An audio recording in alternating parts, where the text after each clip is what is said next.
Oke, baik. Assalamualaikum warahmatullahi wabarakatuh. Selamat pagi kepada Ibu Mintias dan teman-teman semuanya.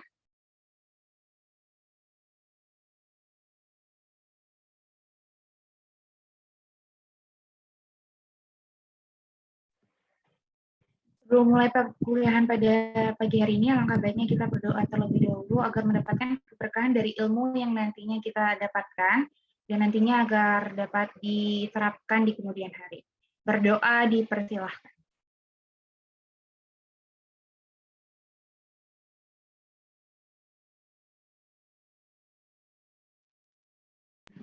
Berdoa selesai. Baik, perkenalkan saya Fatima Zahra selaku moderator pada diskusi pagi ini. Di sini kita berdiskusi ya teman-teman, di mana diskusi itu merupakan proses interaksi untuk membahas suatu pertanyaan atau masalah yang nantinya mendapatkan kesimpulan solusi. Jadi di sini kita interaktif ya teman-teman, di mana interaktif merupakan keunggulan dari topik pembahasan yang akan kita bahas pada pagi hari ini, yaitu hakikat merdeka belajar. Next.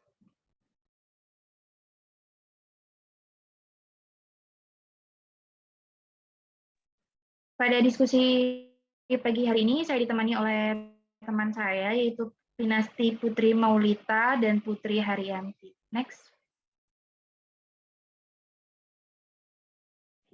Adapun tata cara diskusi, pertama, diskusi akan dipandu oleh moderator, yang saya sendiri. Dua, moderator akan memberikan beberapa pertanyaan terkait topik diskusi.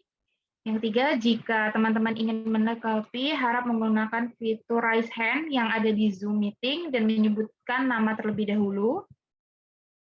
Keempat, peserta diskusi dapat menanggapi atau menyampaikan pendapatnya apabila sudah dipersilakan oleh moderator. Kelima, nama peserta diskusi yang menyampaikan pendapat akan dicatat oleh moderator.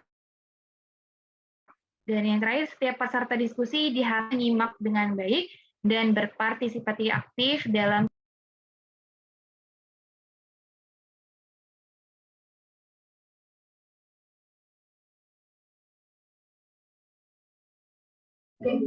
Baik, langsung saja ke pertanyaan pertama. Apa yang kalian ketahui tentang Merdeka Belajar? Bagi yang ingin menanggapi, boleh raise hand.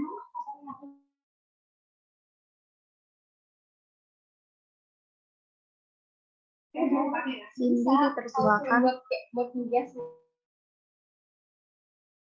Saya izin menjawab, Merdeka Belajar adalah langkah transformasi pendidikan yang disebutkan sebagai arah kebijakan strategis yang diusung oleh Kementerian Pendidikan dan Kebudayaan yang tertuang dalam rencana strategis tahun 2020 hingga tahun 2024. Kebijakan Merdeka Belajar ini merupakan langkah untuk mentransformasikan pendidikan demi terwujudnya sumber daya Indonesia unggul yang memiliki profil pelajar Pancasila.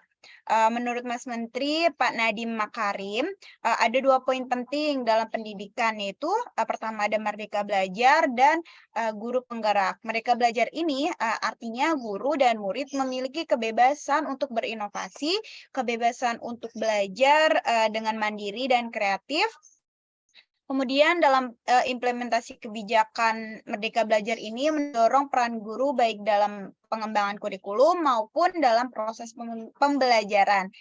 Selain sebagai salah satu sumber belajar, guru juga berperan sebagai fasilitator pembelajaran yang didukung oleh kompetensi profesional guru, yaitu ada pedagogi, kepribadian, sosial, dan kompetensi profesional. Dengan adanya kompetensi itu, guru dapat mewujudkan pelaksanaan dan tujuan dari implementasi kebijakan Merdeka Belajar. Yang membedakan kurikulum ini dengan kurikulum sebelumnya adalah dalam Merdeka Belajar ini mata pelajaran IPA dan IPS menjadi satu, yaitu ilmu pengetahuan alam dan sosial atau IPAS. Pembelajaran model kurikulum Merdeka ini dibuat lebih sederhana dan lebih mendalam. yaitu panduan antara pembelajaran intrakurikuler dan kokurikuler melalui objek penguatan profil pelajar Pancasila. Satuan pendidikan pun dapat mengatur alokasi waktu pembelajaran secara fleksibel guna mencapai tujuan pembelajaran yang diharapkan. Sampai saat ini, Merdeka Belajar ini transformasi pendidikan Indonesia sudah sampai 22 episode, yaitu yang pertama ada pokok kebijakan Merdeka Belajar, kedua ada kampus Merdeka, ketiga perubahan mekanisme penyalin dana BOS, keempat penggerak, kelima udah ada program guru penggerak, kemudian 6 transformasi dana pemerintah untuk pendidikan tinggi, ketujuh ada program sekolah penggerak, kedelapan ada SMK Pusat Keunggulan, 9 ada KIP Kuliah Merdeka, lalu ada perluasan program beasiswa lembaga pengelolaan dana pendidikan, ada kampus Merdeka Vokasi, lalu sekolah aman berbelanja bersama Siplah, Merdeka Berbudaya dengan Kanal Indonesiana, lalu yang ke-14 ada kampus Merdeka dari kekerasan seksual, yang ke-15 ada kurikulum dan platform Merdeka Mengajar, lalu ada percepatan dan peningkatan pendanaan PAUD dan pendidikan kesetaraan, revitalisasi bahasa daerah, kemudian Merdeka Berbudaya dengan dana Indonesiana, lalu ada raport pendidikan Indonesia, ada praktisi mengajar, dana abadi perguruan tinggi, dan yang terakhir ada transformasi seleksi perguruan tinggi negeri. Seperti itu. Saya kembalikan lagi kepada Pinasti. Terima kasih.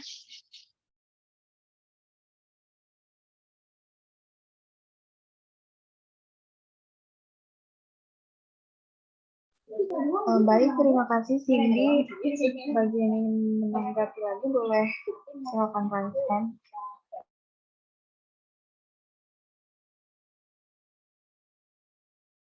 Tuan Fauzi dipersilakan.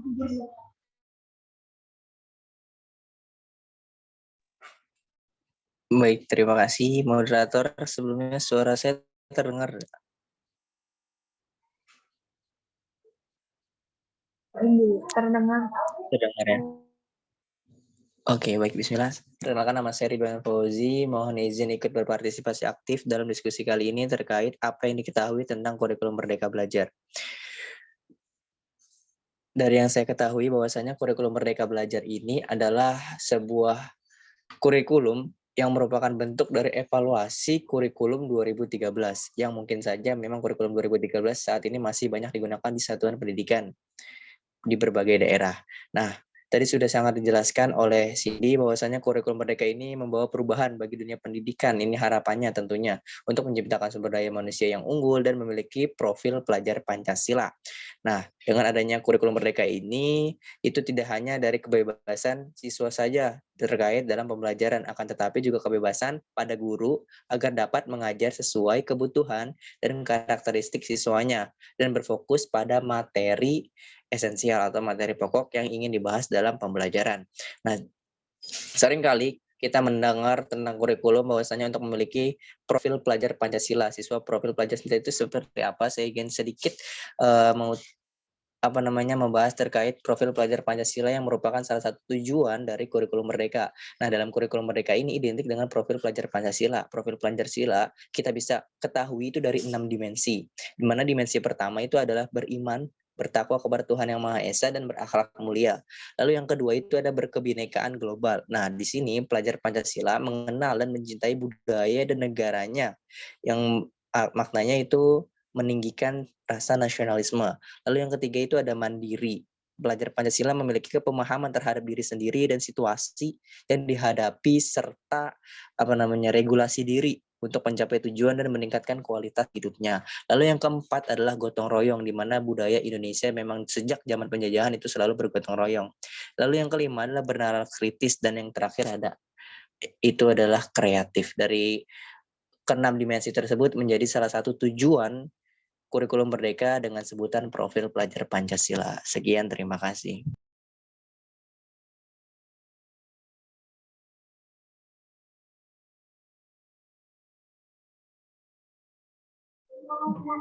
Baik, terima kasih bagi yang sudah menanggapi. Jawaban Cindy dan Ridwan sudah cukup lengkap. Selanjutnya saya akan memberikan kesimpulan bahwa Merdeka Belajar adalah sebuah transformasi pendidikan yang menjadi strategi untuk mentransformasi pendidikan demi terwujudnya sumber daya manusia yang unggul dan memiliki profil pelajar Pancasila. Saat ini, program Merdeka Belajar sudah memiliki beberapa kebijakan seperti adanya asesmen, kampus merdeka, program organisasi penggerak, dan sebagainya. Kurikulum yang berbentuk Merdeka Belajar pun sejalan dengan tujuan Merdeka Belajar, di mana pembelajaran intrakurikuler lebih beragam, konten lebih optimal, dan guru pun memiliki kekuasaan untuk memilih berbagai perangkat ajar. Dan juga bisa disesuaikan dengan kebutuhan belajar dan minat peserta didik. Terima kasih.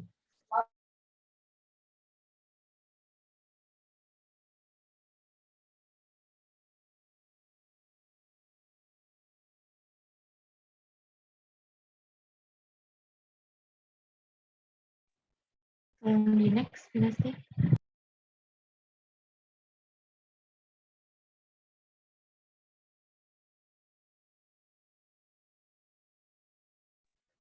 Baik, kita ke pertanyaan kedua. Bagaimana konsep Merdeka Belajar menurut Ki Hajar Dewantara? Bagi teman-teman yang ingin menjawab, dipersilakan. Raisa. Baik, Vera, dipersilakan. Baik, terima kasih Zara.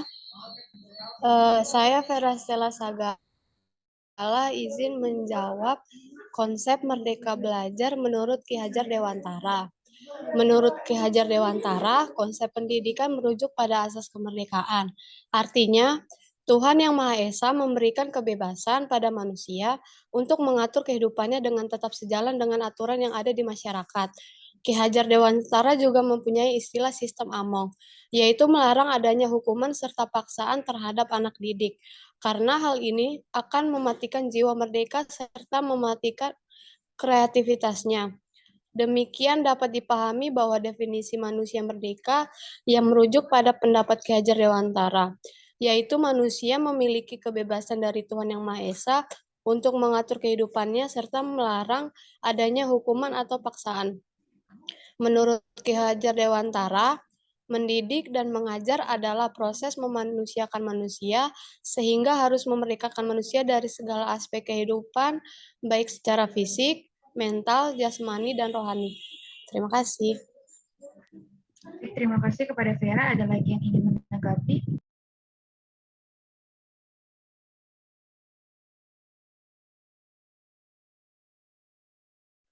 Bila tidak ada, tolong di next.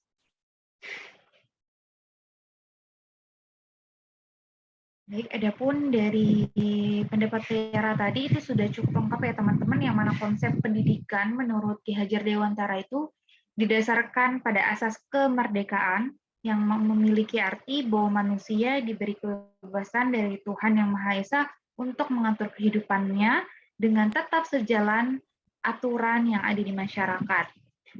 Maka dari hal itu diharapkan peserta didik memiliki jiwa yang merdeka, yang dalam artian merdeka secara lahir dan batin serta tenaganya. Jiwa yang merdeka ini diperlukan agar nantinya peserta didik kita tidak mudah didikte oleh orang lain. Nah, Ki Hajar Dewantara memiliki sistem Among, yakni melarang adanya hukuman dan paksaan kepada anak didik, karena akan mematikan jiwa merdeka serta mematikan kreativitasnya. Yang mana mendidik dan mengajar merupakan proses memanusiakan manusia, sehingga harus memerdekakan manusia dengan segala aspek kehidupan, baik secara fisik, mental, jasmani, dan rohani. Selain itu, Ki Hajar Dewantara ini tidak pernah mematok anak didiknya yang ada di kelas akan menjadi apa atau untuk menjadi apa ke depannya. Tapi Ki Hajar Dewantara memerdekakan anaknya saat belajar apapun berdasarkan bakatnya. Bekal itulah yang harus dibawa anak untuk berdaulat atas dirinya sendiri. Next.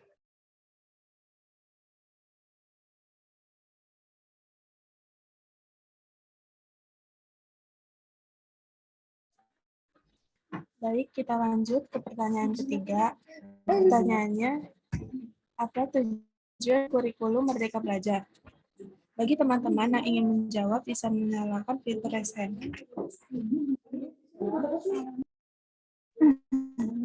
Silakan, Anita.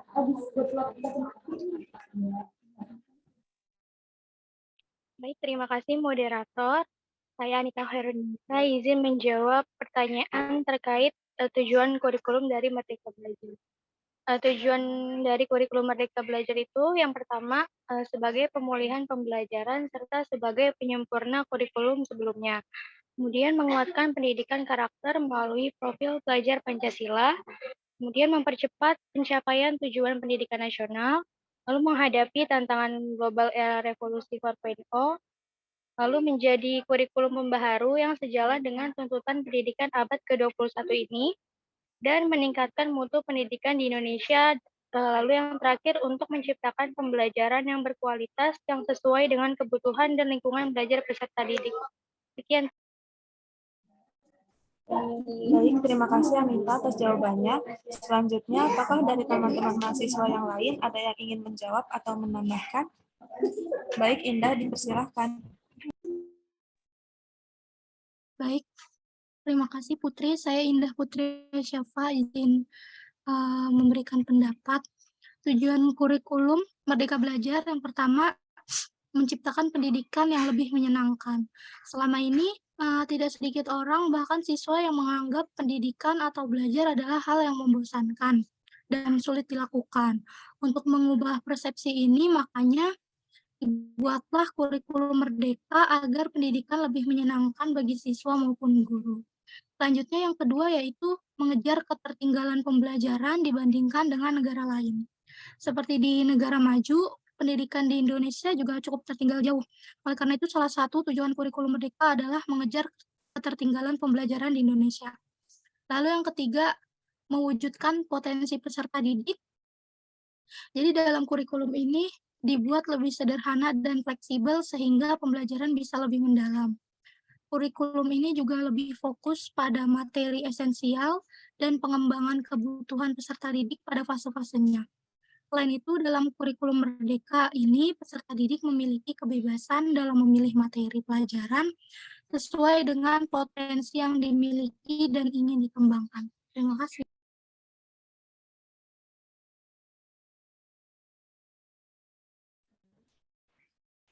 Baik, terima kasih Anita dan Indah yang telah menyampaikan pendapatnya mengenai tujuan kurikulum Merdeka Belajar. Jawaban dari Anita dan Indah sudah sangat jelas dan lengkap. Kurikulum Merdeka Belajar memiliki beberapa tujuan, yaitu sebagai pemulihan pembelajaran serta sebagai penyempurna kurikulum sebelumnya, menguatkan pendidikan karakter melalui profil pelajar Pancasila, mempercepat pencapaian tujuan pendidikan nasional, serta menciptakan pendidikan yang lebih menyenangkan. Sehingga dapat disimpulkan, pencanangan program Merdeka Belajar oleh Kemendikbud dan pemerintah tujuannya adalah sebagai upaya menggali potensi yang ada pada guru, sekolah, dan murid demi tercapainya kualitas sumber daya manusia yang unggul. Meskipun kurikulum Merdeka Belajar belum diimplementasikan di semua sekolah di Indonesia, namun Dikbudristek memiliki jika sekolah bisa melihat manfaat kurikulum ini di masa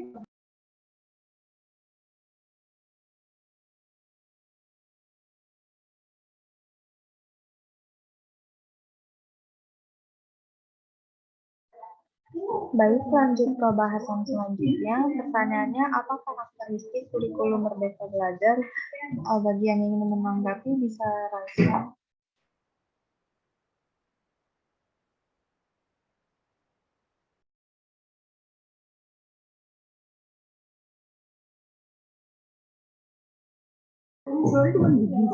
Intan dipersilakan.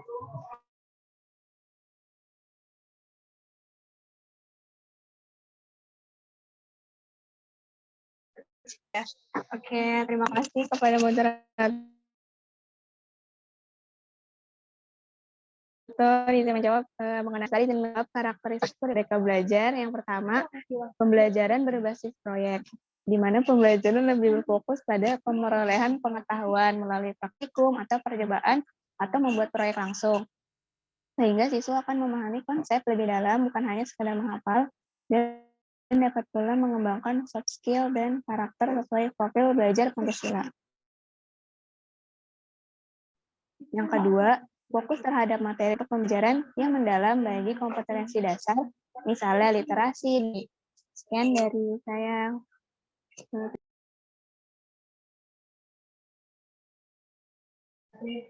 Terima kasih Intan. Untuk mahasiswa lain, jika ada yang ingin menanggapi lagi, boleh raise.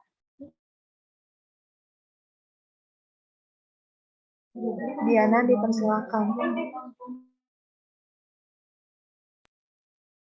Iya, baik. Perkenalkan, nama saya Diana Nur. Izin menambahkan jawaban dari Intan tadi. Karakteristik kurikulum Merdeka Belajar itu yang pertama,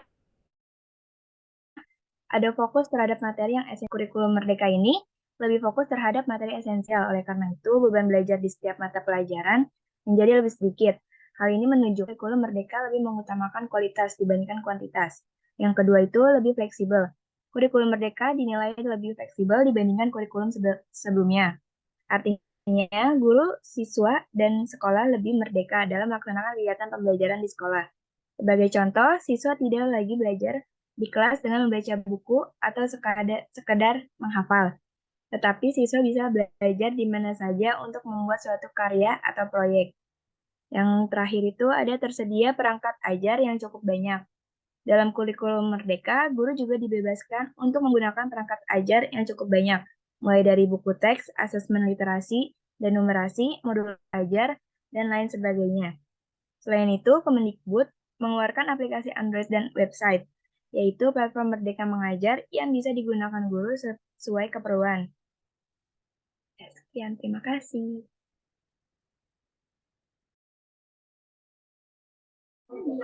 Baik, terima kasih kepada Intan dan Diana yang telah menanggapi. Dari kedua jawaban tersebut dapat disimpulkan bahwa karakteristik Merdeka Belajar yaitu pembelajarannya fokus terhadap materi yang esensial, pembelajaran juga dilakukan dengan basis proyek dan lebih berfokus pada pemerolehan pengetahuan melalui praktik dan percobaan. Lalu pelaksanaan kurikulum Merdeka dinilai lebih fleksibel dibandingkan kurikulum sebelumnya, serta tersedia banyak perangkat ajar, dan guru juga dibebaskan untuk menggunakan perangkat yang banyak tersebut. Next.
12? Jadi ada kita hari ini? Kita akan berdoa. Kita doakan dan doa kita di hari ini yang dipimpin oleh Diego. Silakan Diego. Ada semua berdiri.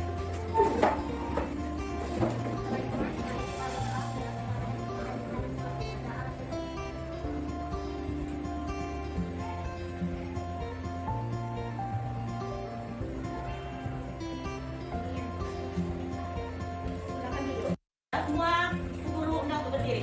Ya, dengan penuh semangat. Silakan. Ya, kita mulai. 2, 3. 6 profil pelajar Pancasila. 1. Beriman bertakwa kepada Tuhan Yang Maha Esa dan berakhlak mulia. 2. Berkebudayaan global. 3. Bergotong royong. 4. Mandiri. 5. Bernalar kritis. 6. Kreatif. Silakan duduk, terima kasih.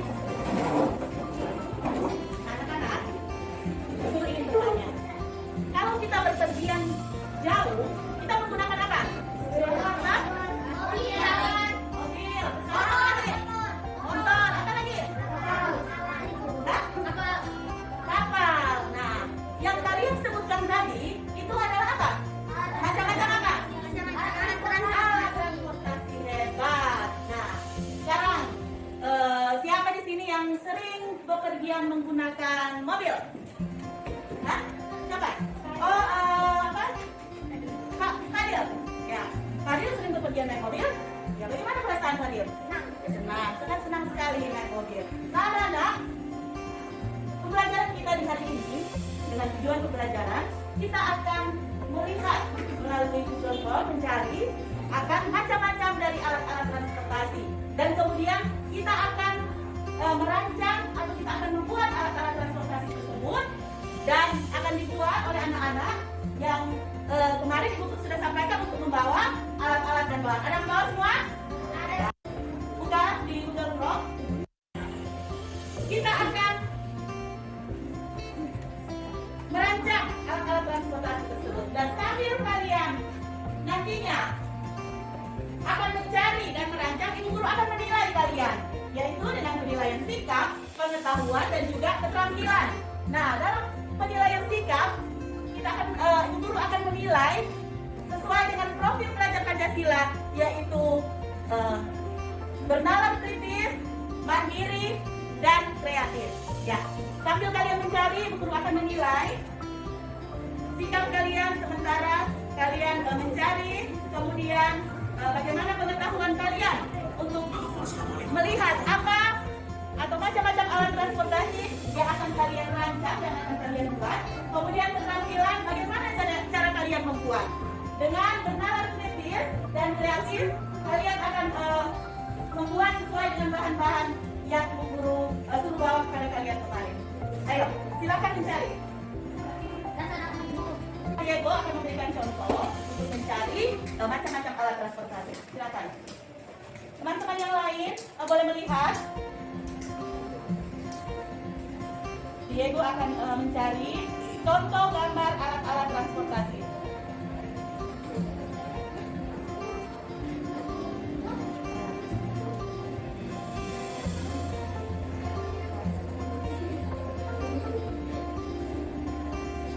Ya, sementara Diego mencari, anak-anak juga bisa mencari di Google.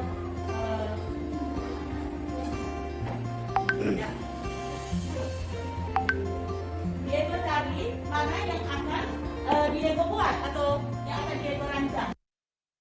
Setelah kalian melihat dengan membuka Chromebook kalian mendapatkan gambar macam-macam alat transportasi, Ibu Guru sekarang memberikan kesempatan kepada kalian untuk mengerjakan dengan bawa bahan bekas yaitu gabus, kemudian ada juga ini Dava ya membuat dari kardus, dia membawa bahan dari kardus, kemudian Faiz dari botol aqua, plastik aqua dan juga menggunakan penutup aqua.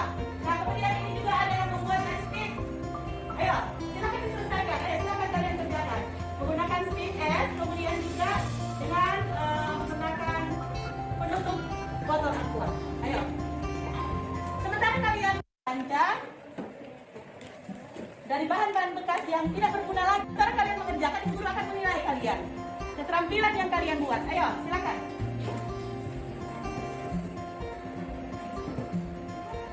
Ya. Anak-anak, apakah kalian sudah selesai mengerjakan? Sudah. Nah, bagaimana perasaan kalian? Setelah kalian mengerjakan, bagaimana? Ya, merasa senang. Nah, siapa yang sudah selesai mengerjakan? Ya, silakan Kesia untuk mempresentasikannya di depan. Ya.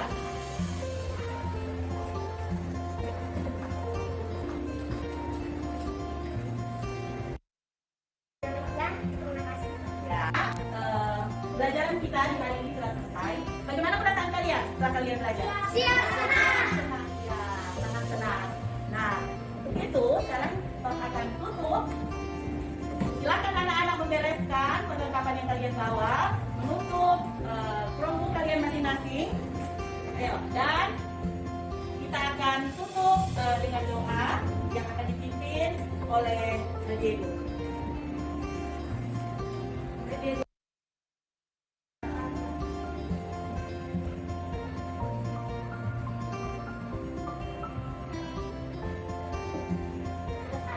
Silakan duduk. Nah, anak-anak, bagi yang belum menyelesaikan pekerjaan kalian, silakan kalian selesaikan di rumah. Dan besok kalian bawa untuk ibu guru nilai. Ya, boleh? Siap, boleh. Boleh? Siap, boleh. Dan ibu guru harapkan kalian tetap menjaga kesehatan dengan memakai prokes yang ada. Antara lain apa? Menjaga Apa lagi? Menjaga jarak. Memakai masker apa lagi? Makan makanan yang bergizi. Kemudian kalian harus apa? Ya, itu kan sudah divaksin. Ya, mantap ya. Turun tangan dan saat ini kalian boleh siap-siap untuk kembali ke rumah.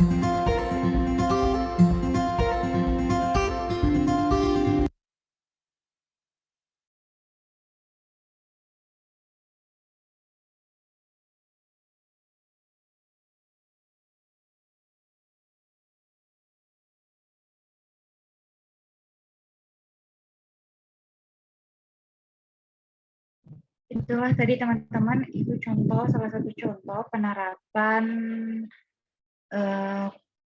kurikulum merdeka di sekolah dasar. Kita lanjut ke diskusi berikutnya. Baik, pertanyaan selanjutnya, apa saja program kurikulum Merdeka Belajar? Bagi yang ingin menjawab, silakan raise hand.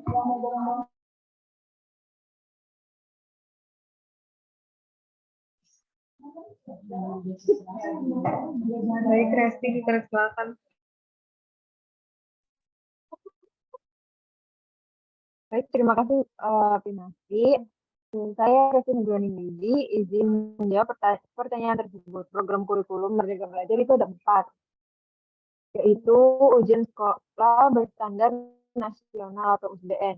USBN merupakan penilaian yang dilakukan sekolah dalam bentuk ujian sekolah dan USBN yang bertujuan untuk menilai pencapaian standar kompetensi lulusan untuk semua mata pelajaran yang mengacu pada standar kompetensi lulusan untuk memperoleh kemampuan atas prestasi belajar. Yang kedua, ujian nasional atau UN. Ini penilaian yang berasal dari pemerintah dalam bentuk ujian nasional yang bertujuan untuk menilai pencapaian kompetensi lulusan secara nasional dan mata pelajaran tertentu dalam kelompok pelajaran ilmu pengetahuan dan teknologi. Yang ketiga yaitu rencana pelaksanaan pembelajaran atau RPP. Rencana yang menggambarkan prosedur dan pengorganisasian pembelajaran untuk mencapai satu kompetensi dasar yang ditetapkan dalam standar isi dan dijabarkan dalam silabus. RPP ini merupakan persiapan atau pedoman yang harus dilakukan guru sebelum mengajar di setiap pertemuan. Dan yang terakhir ada peraturan penerimaan peserta didik baru atau PPDB zonasi. Sebuah kegiatan atau proses penerimaan peserta didik baru pada sebuah lembaga, baik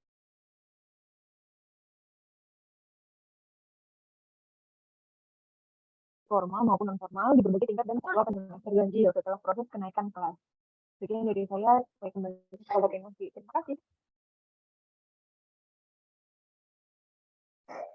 Baik, terima kasih Resti yang telah menyampaikan pendapatnya mengenai program kurikulum Merdeka Belajar. Dari yang telah Resti sebutkan, benar program tersebut ada 4, yaitu ujian sekolah berstandar nasional atau USBN, ujian nasional atau UN, rencana pelaksanaan pembelajaran atau RPP, dan juga peraturan penerimaan peserta didik baru atau PPDB dengan zonasi.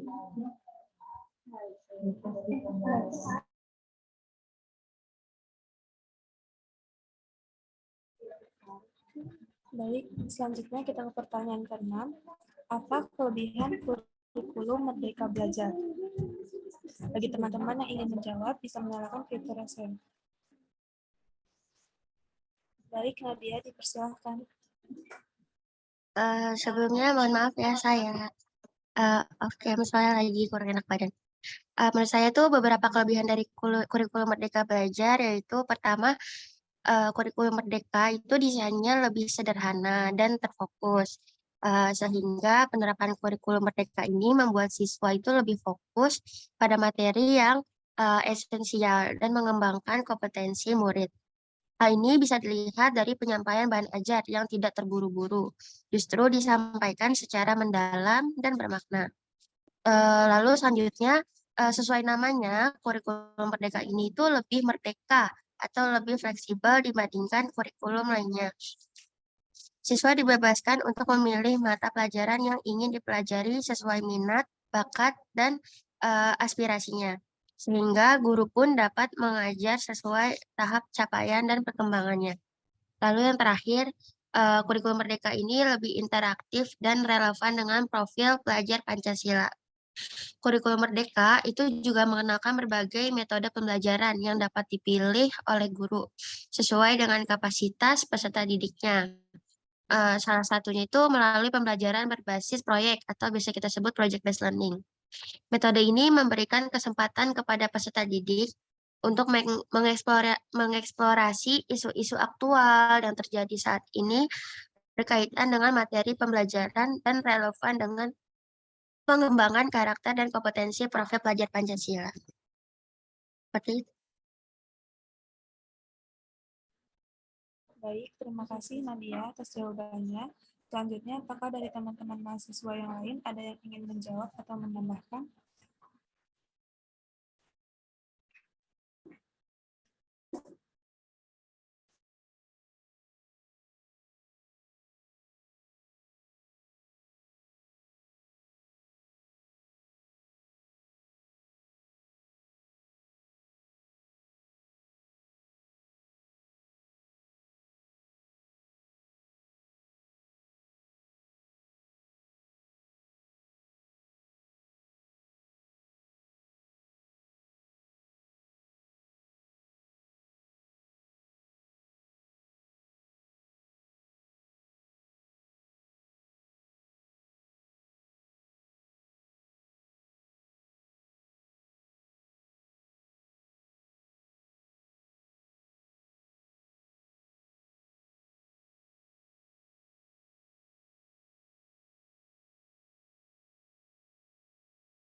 Baik, karena tidak ada lagi yang ingin menjawab, saya akan menambahkan kelebihan kurikulum Merdeka Belajar adalah kurikulum yang didesain sesederhana namun lebih fokus, di mana kurikulum tersebut membuat siswa lebih fokus pada materi yang esensial dan mengembangkan kompetensi murid. Selain itu, kurikulum Merdeka bersifat fleksibel yang membuat siswa bebas memilih mata pelajaran sesuai dengan minat, kemampuan, dan keinginannya. Lalu, kurikulum Merdeka dianggap lebih relevan dan interaktif, yang dapat meningkatkan kemampuan berpikir kritis siswa dan mendorong perilaku yang mencerminkan profil pelajar Pancasila.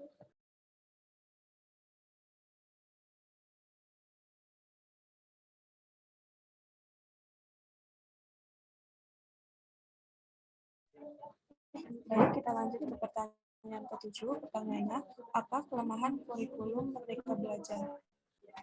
Bagi yang ingin menjawab, dipersilakan. Baik, Agung, dipersilakan. Baik, terima kasih kepada moderator yang telah memberikan kesempatan saya untuk ikut bergabung dan ikut bersih. Izinkan saya memaparkan beberapa kekurangannya ya dari kurikulum Merdeka Belajar dari yang saya rangkum ya.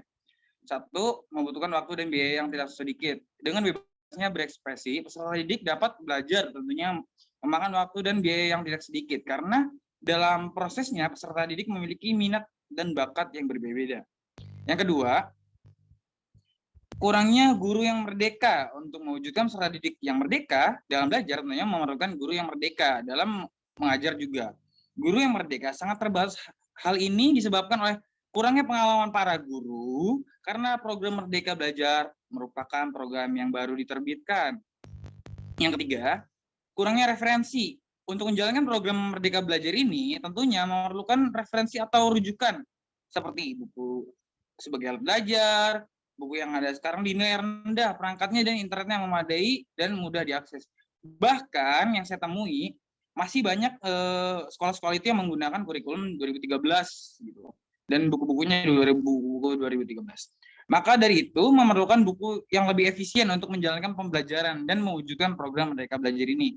Dan sepengalaman konkret saya mengikuti kampus mengajar itu produk dari Merdeka Belajar, kampus Merdeka tentu ini menjadi pengalaman yang berharga dan masih banyak program yang bisa diikuti oleh mahasiswa. Akan tetapi pihak kampus dalam tanda kutip tidak bisa saya sebutkan tidak bisa merealisasikan seperti pengonversian program ini sehingga saya harus menjalankan 3 kegiatan sekaligus seperti perkuliahan, organisasi, dan Merdeka Belajar Kampus Merdeka. Harus mengajar. Sehingga perlu dibentuknya tim khusus untuk memantau dan merealisasikan kurikulum Merdeka Belajar ini. Dan juga dalam Kampus Merdeka seharusnya saya sebagai mahasiswa bisa mengambil SKS sesuai dengan minat saya, yaitu mata kuliah yang saya minati gitu. Itu contoh konkret yang kita alami untuk saat ini. Karena ya baru muncul saat ini kurikulum Merdeka Belajar ini. Terima kasih kesempatannya moderator. Kurang lebihnya mohon maaf. Wassalamualaikum warahmatullahi wabarakatuh.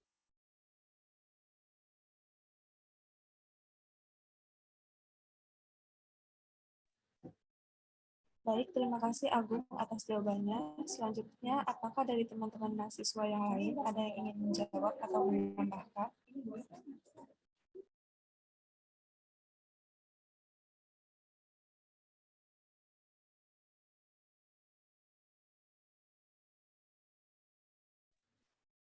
Baik, karena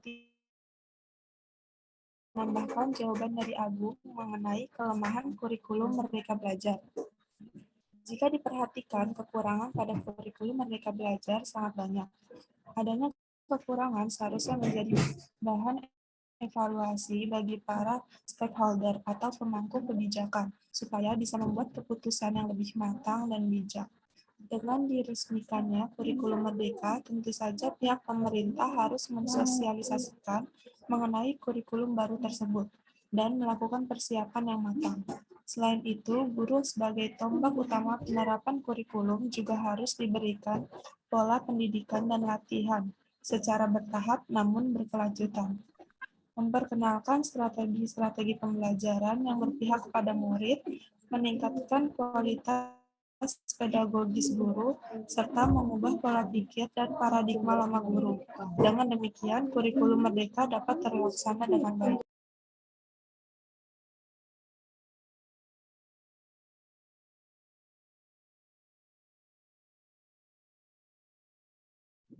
Oke, selanjutnya ke pertanyaan berikutnya.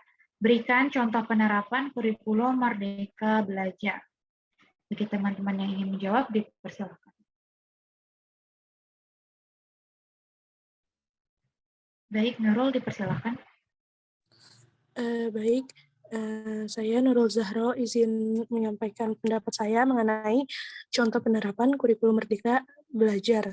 Nah, jadi saat ini tuh kurikulum Merdeka sudah diterapkan di beberapa sekolah, baik itu dari jenjang PAUD hingga perguruan tinggi.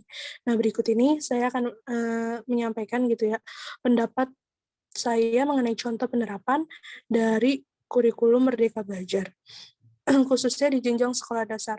Yang pertama itu adanya penggabungan mata pelajaran IPA dan IPS, yang dimana sebelumnya di kurikulum 2013 IPA-IPS itu merupakan mata pelajaran yang sendiri-sendiri. Nah, di kurikulum Merdeka ini IPA-IPS digabung menjadi IPAS. Nah, biasanya IPAS ini mulai diajarkan di kelas 3 dengan tujuan untuk menguatkan kesadaran peserta didik terhadap lingkungan sekitarnya, baik dari aspek alam maupun sosial. Yang kedua, masuknya bahasa Inggris sebagai mata pelajaran pilihan. Yang ketiga, mata pelajaran keterampilan diganti menjadi mata pelajaran seni. Dalam penerapannya, sekolah diperbolehkan memilih satu jenis seni mana yang akan diterapkan untuk pelajaran, baik seni musik, seni rupa, seni teater, maupun seni tari. Dan yang keempat, mata pelajaran PPKN diganti sebagai mata pelajaran pendidikan Pancasila. Hal ini dilakukan guna untuk memperkuat penanaman karakter siswa sesuai Pancasila. Yang kelima, pada kurikulum 2013, pembelajaran di SD itu kan menggunakan tematik.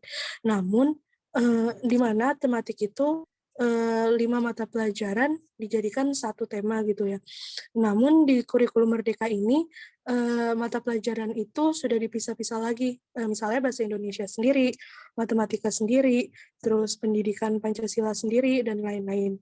Ya, dan yang terakhir adanya pembelajaran berbasis proyek, di mana sesuai dengan karakteristiknya kurikulum Merdeka ini diterapkan agar siswa itu bisa mencapai profil pelajar Pancasila. Profil pelajar Pancasila ini dapat dibangun melalui kegiatan proyek penguatan profil pelajar Pancasila atau P5. Maka dari itu, beberapa sekolah dasar yang menerapkan kurikulum Merdeka ini biasanya terdapat kegiatan pembelajaran yang dimana siswanya itu diminta untuk membuat suatu proyek atau menyelesaikan suatu studi kasus. Selain itu juga ada penerapan kurikulum Merdeka di jenjang pendidikan lainnya seperti di SMP. Itu ditandai dengan kembalinya mata pelajaran TIK, karena pada kurikulum 2013 mata pelajaran TIK itu dihapus, dan untuk jenjang SMA itu tidak ada lagi peminatan baik IPA, IPS, bahasa, dan lain sebagainya. Dan di perguruan tinggi adanya program Kampus Merdeka. Terima kasih. Baik, terima kasih kepada Nurul Zahro. Selanjutnya, Alisa, dipersilahkan. Ya, baik. Terima kasih, Zahra. Tadi secara garis besar sudah dijelaskan oleh Nurul. Mungkin Alisa hanya menambahkan apabila diterapkan dalam pembelajaran di SD.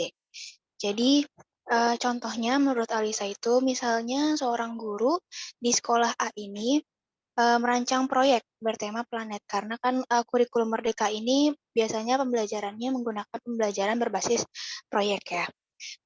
Lalu melalui proyek tersebut nanti siswa diminta untuk merancang susunan planet-planet yang ada di galaksi kita dengan alat dan bahan yang dibebaskan dengan kreatif dan sebagus mungkin dalam bentuk 3D secara berkelompok. Kemudian pada pertemuan berikutnya siswa akan mampu mempresentasikan hasil proyeknya di depan kelas. Peran guru di sini adalah menjadi fasilitator dan membimbing kegiatan dari awal hingga akhir.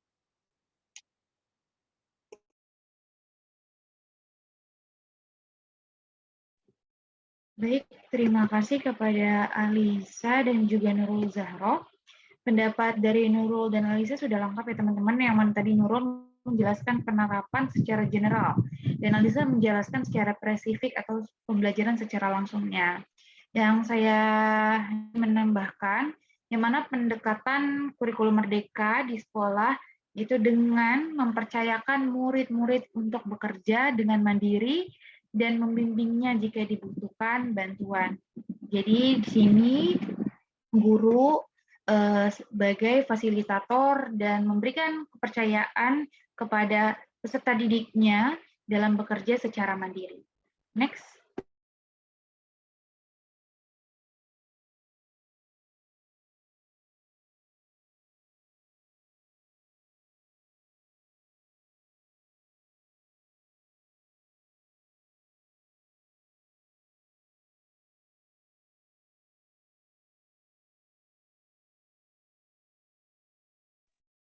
Boleh tolong Slide berikutnya.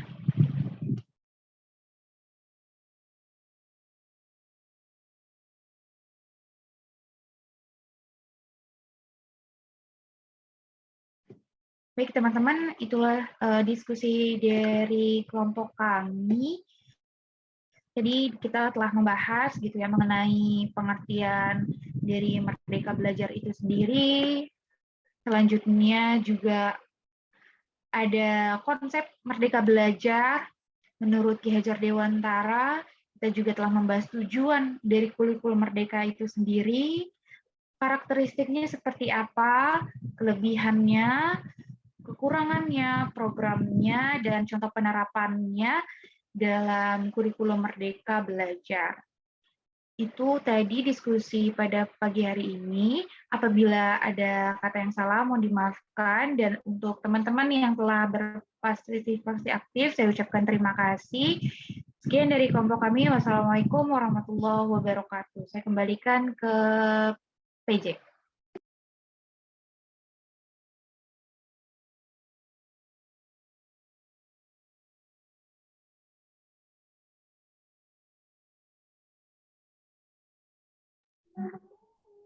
Baik, terima kasih kelompok 4 atas presentasinya.